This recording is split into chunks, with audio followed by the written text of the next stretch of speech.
आज का विषय है कबीर बीजक।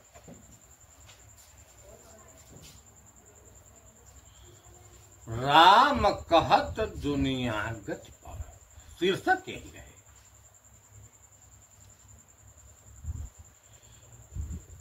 बहुत पहले की बात है, जबकि अन्य गुरु लोग नहीं थे, केवल पंडित जी लोग ही उपदेशक थे, कोई दूसरा नहीं।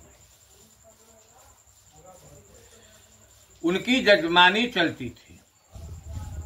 पंडित जी लोग गांव में घूम घूम कर उपदेश करते थे और यह कहते थे कि मांस खाना है, शराब पीना है तो शिव मंत्र ले लो, अगर मांस शराब नहीं खाना है तो राम का मंत्र ले लो। लेकिन पंडित जी किसी के यहां खाते नहीं थे, कहते थे कि तुम लोग शुद्ध रहो, हम भोजन बनाएंगे और सभी लोग खा लेना।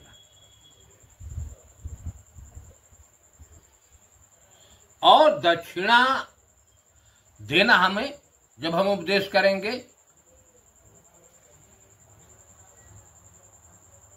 दक्षिणा में क्या लेते थे? बर्तन, लोटा, धोती, अन्न और वस्त्र। उपदेश करते थे कि राम राम कहो, तुम भव सागर से पार हो जाओगे। यह समझकर सभी लोग भव सागर से पार होने के लिए केवल राम राम राम राम कहते थे। लेकिन जब कबीर साहब आए तो समाज की स्थिति को देखे कि सभी लोग भव सागर से पार होने के लिए राम राम कहते हैं। तब उन्होंने कुछ लोगों को बुलाया, इकट्ठा किया और समझाए कि राम राम केवल कहने से भव सागर से आप पार नहीं हो सकते। तब लोग कहे कि पंडित जी कहते हैं कि राम राम कहिए भव सागर से पार हो जाएंगे। तब कबीर साहब ने कहा, अच्छा सुनिए, माध्यम है भजन से कि पंडित बाद बदय सोई झूठा। उन्होंने कड़े शब्दों में कहा कि पंडित जो बात बताते हैं एकदम झूठा है। कैसे झूठा है? कि राम कहत दुनिया गति पावे, तो खाण कहे मुख मीठा। कबीर साहब ने कहा कि अगर राम राम कहने से मनुष्य को सदगति मिल जाती है, भव सागर से अगर पार हो जाता है कहने मात्र से, तो हम आप खाण खाण कहें। अगर मुख मीठा हो जाए तब हम लोग मान लेंगे कि राम राम कहने से सदगति हो सकती है, मुक्ति हो सकती है। फिर कहे कि भोजन कहे भूख जो भाजे, जल कहे त्रेसा बुझाए। हम आप भोजन भोजन कहें, भूख मिट जाए, पानी पानी कहें, प्यास मिट जाए। तब जानिए कि राम राम कहने से सदगति हो जाएगी। अगर नहीं होता तो नहीं। पावक कहे पाव जो दाज है, तो सब जगह तरी जाई। हम आग आग कहें, पैर जलने लगे, हाथ जलने लगे, शरीर जलने लगे। अगर ऐसा हो जाता है तब जानिए कि राम राम कहने मात्र सदगति हो जाएगी। नर के संग सुआ हरि बोलत, हरि परताप न जानत। आदमी के संग में सुग्गा भी राम राम हरि हरि कहने लगता। सुनते सुनते अभ्यास हो जाता है सुग्गे को। सुग्गा भी पिजड़े में बैठकर राम राम कहने लगता। यह अभ्यास है। जाओ कब हो उड़े जाए जंगल में, फिर हरे सूरत नयान। संयोग बस पिजड़ा खुल गया और सुग्गा जो पिजड़े से उड़कर जंगल में चला जाता है, फिर हरी सूरत नयान। वह राम भूल जाता है। क्यों? कि उसने राम को कभी देखा नहीं है। अगर राम को देखा होता तब राम का प्रतिबिंब सूरत पर आ जाती और राम राम का देखा। कभी राम को नहीं देखा, इसलिए सूरत पर नहीं आया। फिर हरी सूरत नहीं आया। उपमा दी कि धन के कहे धनिक जो है, निर्धन रहे न कोई। अगर धन धन कहने मात्र से सभी लोग धनवान हो जाए, पूंजीवान हो जाए, तो कौन गरीब रह जाएगा? केवल कहने मात्र से अगर धन हो जाए तो कौन गरीब रह जाएगा? कोई नहीं रह जाएगा। लेकिन कहने मात्र से होने वाला नहीं। अगर धन कमाना है तो परिश्रम करना पड़ेगा। अगर मुक्त होना है संसार से तो यह हमें देखना होगा कि हम बंधे हैं कहां, हमारी आसक्ति कहां है। जब बंधन को जान जाएंगे, बंधन से मुक्त हो जाएंगे, तब तो मुक्त हो। अब बंधन नहीं छूटा तो मुक्त कभी नहीं होगा। धन के कहे धनिक जो हो, निर्धन रहे न कोई। साची प्रीत विषय माया तो, हरि भगत न को फांसी। साची प्रीत इस मनुष्य का लगाव का कहां पर है? विषय और माया से। मानव राम कहता है, लेकिन कैसी स्थिति है कि माला तो कर में फिरे, जीभ फिरे मुख माई। मनवा तो चहु दिस फिरे, यह तो सुमिरन नाय। मानव मात्र की यही गति है हाथ में माला फेरते हैं, हाथ से माला घुमाते हैं, फेरते हैं, मुख से राम राम कहते हैं, लेकिन मन कहाँ है? मन तो विषयों में है, धन में, दौलत में, पूंजी में, पसार में, स्वर्ग में, वैकुंठ में फंसा है। मन तो विषयों में फंसा है। हरि भगतन को फांसी, जो हरि की भक्त का आने वाले वह भी। विषय क्या है? जिसमें मन फंसा है। विषय 5 है। शब्द, फंसने वाला यही मन है। जैसे अच्छे शब्द हो, साधना में हम बैठे हैं, अनहद सुनाई दे रहा है, बड़ा प्रिय लगता है। कहीं प्रवचन हो रहा है, बड़ा प्रिय लगता है, लच्छे लच्छे, कहीं बढ़िया संगीत हो रहा है, अश्लील, बड़ा प्रिय लगता है। यही मन फंस होता है। पहला शब्द। दूसर का है स्पर्श।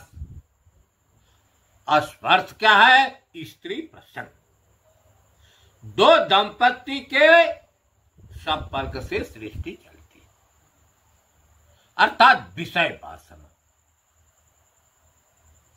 रूप, आकार, धन है, दौलत है, पैसा है, सोना है, हीरा है, जवाहरात है, जगह है, जमीन, यह रूप में आता है। रूप को देखकर फंस गया, पुत्र पौत्र में, स्त्री में। एक है रस। रस है, रस के अनेक, खट रस है। कोई शराब में फंस गया, कोई मीठा में फंस गया, कोई कड़ुआ में, कसैला में। जितने भोजन है सब में रस है, और एक है गंध। यही विषय है, साची प्रीत विषय। और माया, माया क्या है? आप देख रहे हैं इस संसार में वायु, अग्नि, जल और पृथ्वी 4 पदार्थ, खाली जो आकाश। यह दृश्यमान जगत जो कुछ आपसे दिखाई दे रहा है, यही माया है। इसी में मन फंस जाता है। हरि भगतन को फांसी, जो हरि के भक्त कहने वाले हैं, वे भी इसी में फंसे। अंत में कहा, कहीं कबीर एक राम भजे बिनु बांधे जमपुर। कहा एक राम, राम जो है एक ही। अगर उसका भजन नहीं किया तो बांधे जमपुर। जम माने होता है माया, 84 का प्रवाह, जन्म मरण। सवाल उठता है कि एक राम, प्रकृति जो है 5 तत्वों की प्रकृति है, लेकिन चेतन एक ही है। वही राम शब्द से कहा गया। तो वास्तविकता में एक राम है कौन? एक है कौन जिसको राम शब्द से कहा गया है? एक समाना सकल में, जो एक है, जो राम शब्द से जाना जाता है, वही सब में समाया है। एक समाना सकल में, जितने स्थावर हो, अंडज हो, पिंडज हो, एक का सकल पसारा, यह सारा पसार एक का ही है। एक ज्ञान स्वरूप सोई साक्षी दृष्टा, वह इस शरीर में वह सबको जानने वाला है। जो कुछ क्रिया होती है उसका साक्षी और दृष्टा। श्वेता उपनिषद महर्षियों का लिखा है, उन्होंने वर्णन किया है उस महर्षि ने कि एको देव सार्वभूतेषु गूढ़। कहा एक जो देवता है सार्वभूतेषु, सार्व माने सभी, भूत माने प्राणी, भूत कहते हैं इस शरीर को, जितने शरीरधारी हैं, गूढ़ माने छिपा हुआ है, तो वही सर्वव्यापक। सर्वव्यापक इसलिए कहा कि यह ब्रह्मांड असीम है, अतः खाली का अनेक लोक, सभी लोकों में रहने वाले लोग हैं। जलचर जल में रहने वाले जीव हैं, पृथ्वी पर रहने वाले जीव हैं, आकाश में सूक्ष्म से सूक्ष्म कीटाणु रहते हैं। अगर इंद्रलोक है तो वहां भी लोग रहते हैं, तो उनमें भी चेतन है। सतलोक है, अगर वहां भी लोग रहते हैं शरीरधारी, तो उसमें भी चेतन है। अर्थात इस ब्रह्मांड में कहीं भी अगर प्राणी है तो उसमें एक चेतन की ही सत्ता है, इसलिए कहा सर्वव्यापक। सार्वभूत अंतरात्मा,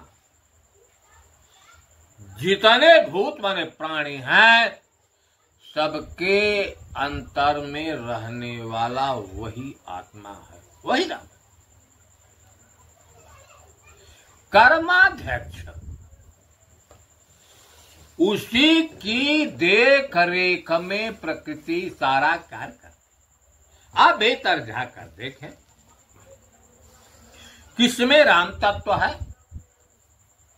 चाहे उसको आत्मा कह लें, चेतन कह लें, कुछ भी कह लें, उसकी माया शक्ति है, मानचित बुद्धि अहंकार, सारे क्रियाओं को जन्म देने वाली यही है, यही उत्पन्न होता है। और उन क्रियाओं को करने वाली जो इंद्रियां हैं,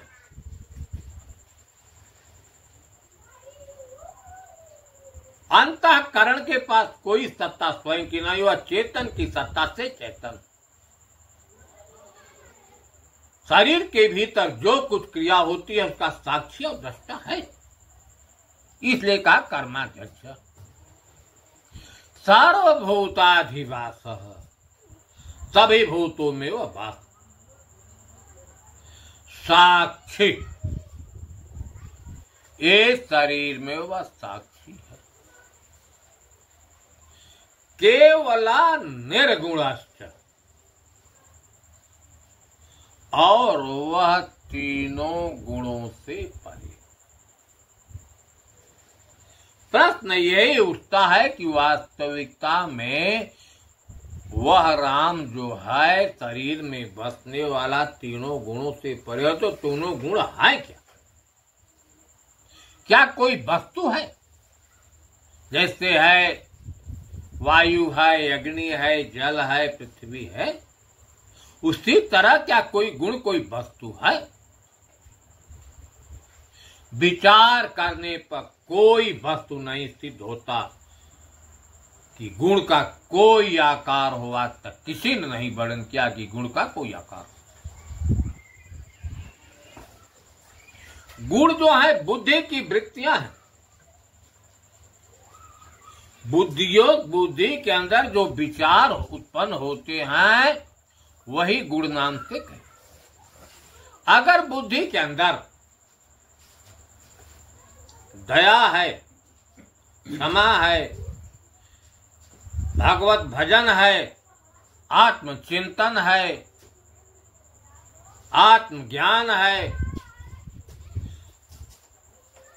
अर्थात जो सत्य के रास्ते पर ले जाने वाले विचार उत्पन्न होते हैं, उसी को कहा लोगों ने कि यह सतोगुण है, यह सत्य के रास्ते पर ले जाने। सतगुण में ज्ञान प्रधान होता है, इसके बाद होता है रजोगुण, यह भी बुद्धि की वृत्तियां। बुद्धि के अंदर रज माने होता है रस्सी बांधने वाला।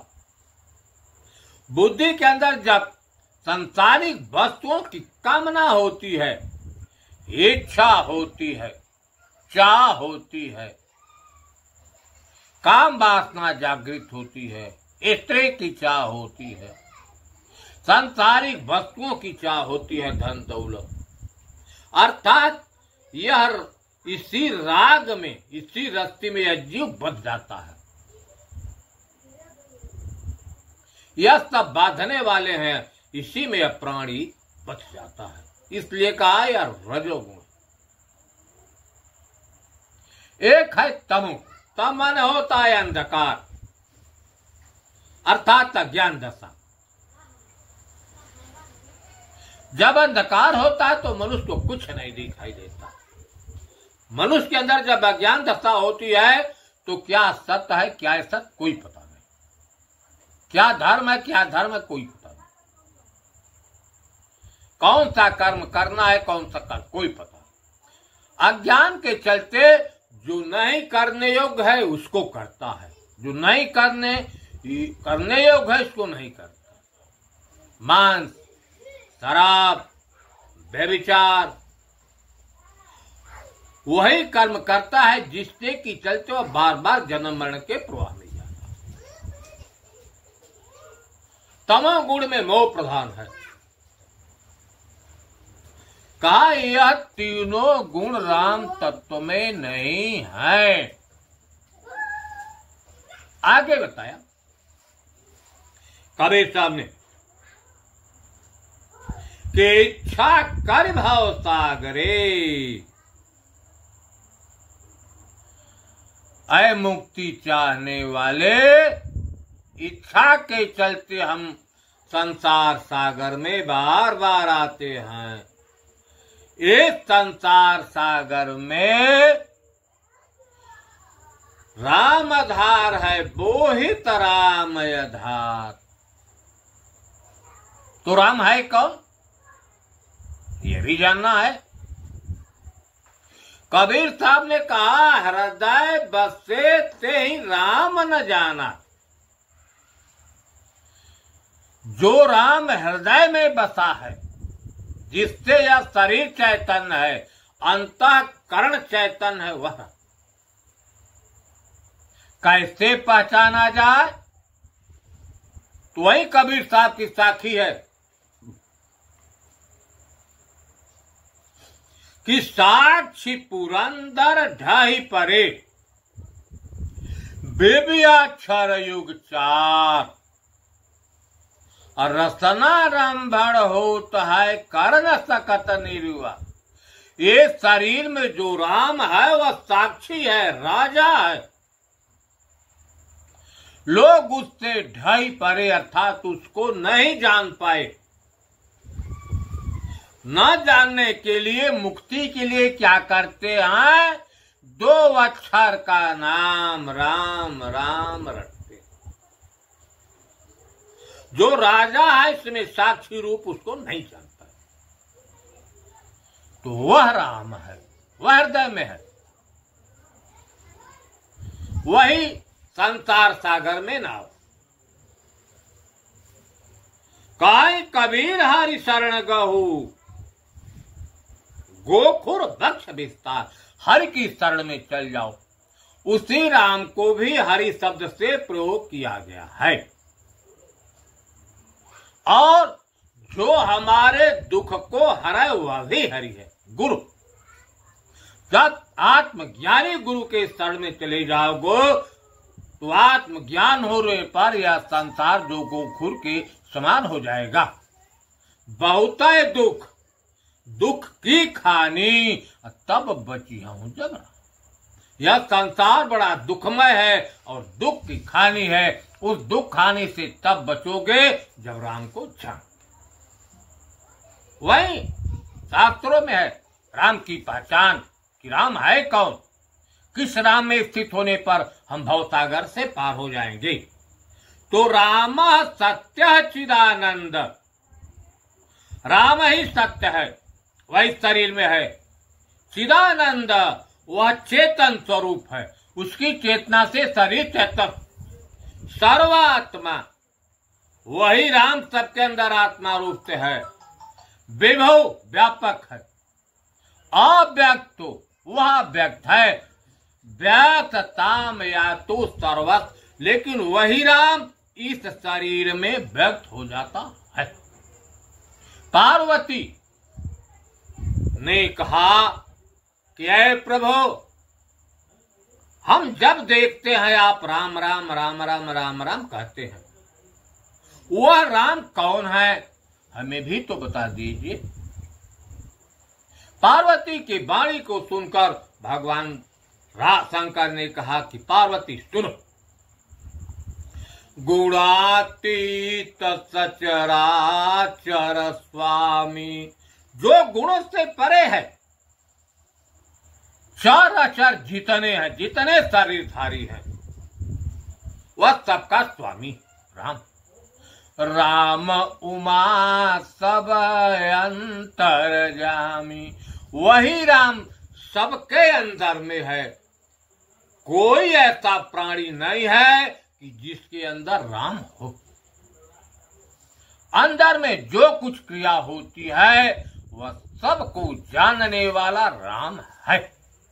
उस राम में जब स्थिति होगी और सांसारिक वस्तुओं से जब राग टूटेगा तब मुक्ति होगी। राम राम कहने नाम से मुक्ति नहीं होगी। यह कबीर साहब का सिद्धांत है।